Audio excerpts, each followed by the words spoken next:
The Hadza tribe is one of the last remaining hunter-gatherer groups in Africa, and possibly the world. They live in northern Tanzania, around Lake Eyasi and the Serengeti Plateau, where they have preserved their traditional way of life for thousands of years. The Hadza speak a unique language that has clicks and pops, and they survive by hunting animals with bows and arrows, and gathering plants and honey. They have no livestock, no crops, no permanent shelters, and few possessions.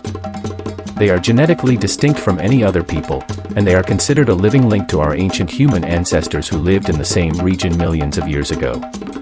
They hunt mainly with bows and arrows, and gather honey, berries, and tubers. The Hadza have no chiefs or leaders, and they make decisions by consensus. They also have no written language or calendar, and they measure time by the sun and moon.